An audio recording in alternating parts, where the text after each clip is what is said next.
we still refer to ourselves with the N-word, which is a word that was used to dehumanize us. But no other people who were dehumanized still address themselves by the very word that was used to dehumanize them, except African Americans. Right.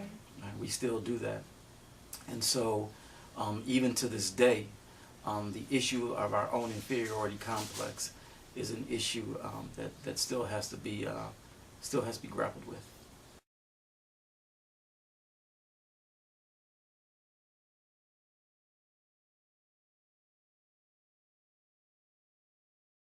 So Barack Obama was put in there to advance America's imperialist agenda.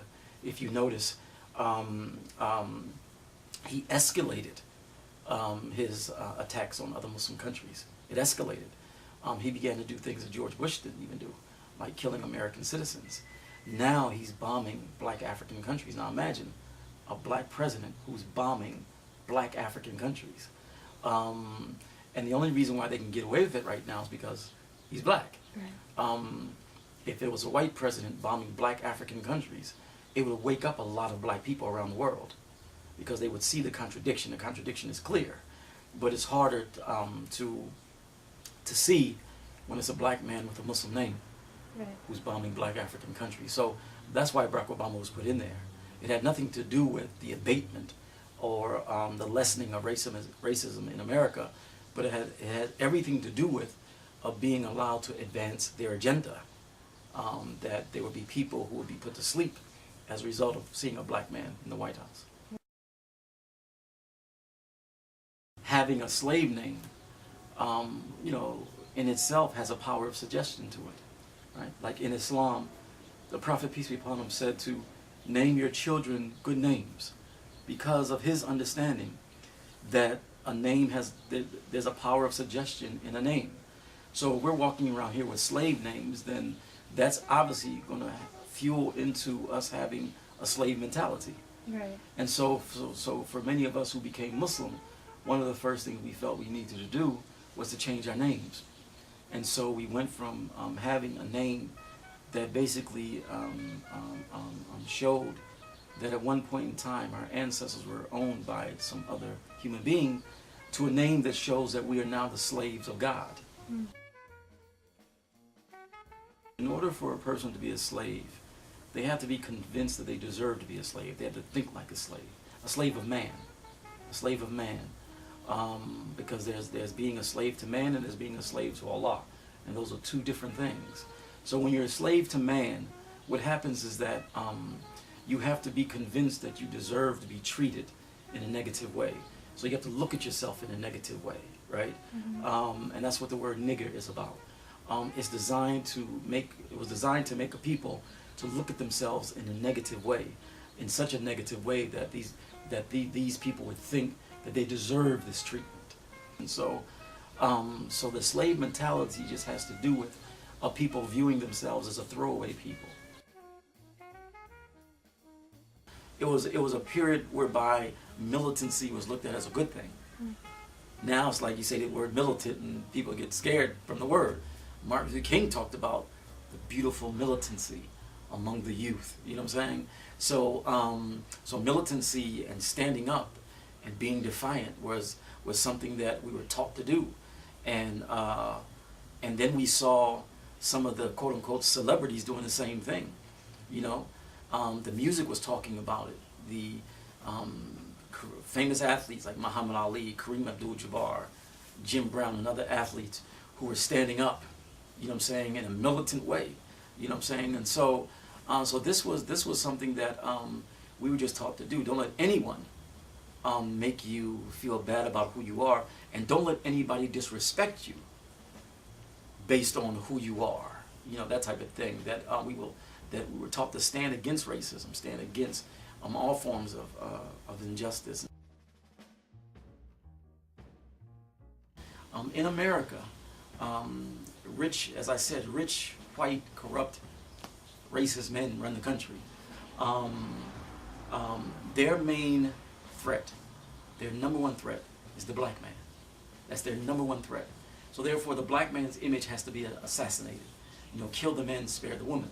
So when you go to any city, you'll see, any major city particularly, you'll see that there's more black men in prison than in college. More black men in jail, in prison, juvenile hall, than the university. And that's all over the country. So when you see that happening all over the country, then you realize that that has to be by design. And so kill the black man physically, kill the black man economically, kill the black man politically, kill him in every way imaginable, destroy his image. So when a person sees a black man on the street, the first thing they're thinking is a sexual predator or a criminal, or other type of criminal of some type, and so on and so forth, or we're just entertainers.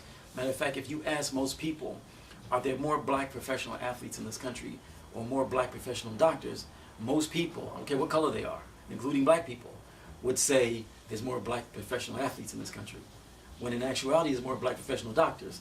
But that has to do with image, the image of the black man. And the reason why they're afraid is because of, over the years, they haven't been able to break the black man. Black people are very influential. Like if you want to know what youth are doing in America, look at black youth, because all other youth imitate black youth. So there's an influence that black youth have, and influence is associated with leadership. And so just like Pharaoh feared the potential of the Bani Israel, this country and those who run this country, they fear the potential of the African American. We thought we were fighting against the oppressor, but we were actually imitating the oppressor. And we thought we were fighting against him. How? Because in our fight against the oppressor, we were still following his culture. Some of us were still getting high.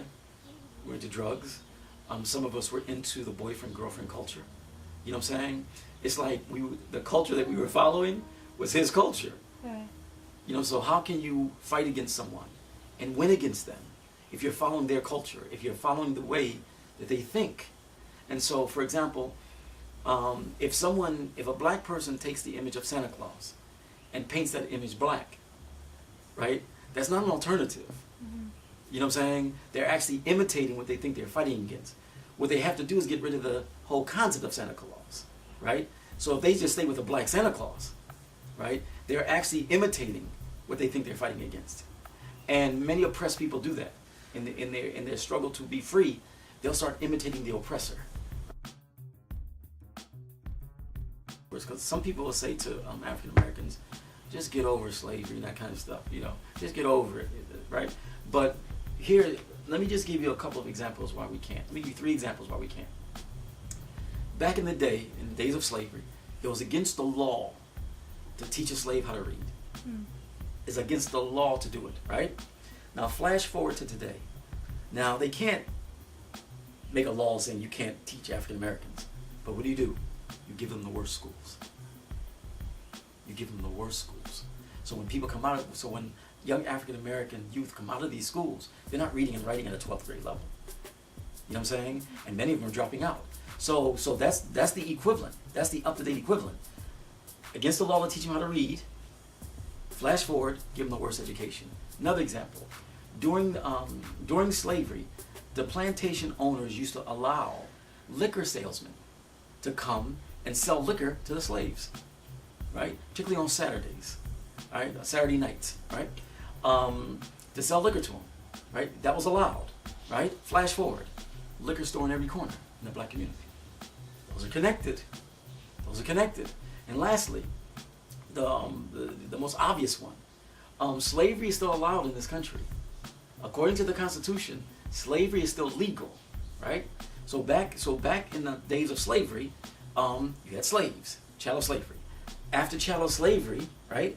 What did the Constitution say?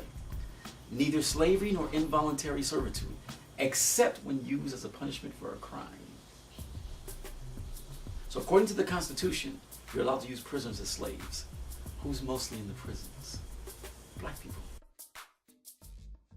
That every generation, each generation has a responsibility. It's like someone said, each generation must find their historical mission and either fulfill it or betray it. Right. You know what I'm saying? And so now, like back in the day, there was a generation, the high school, college age generation in the 1960s.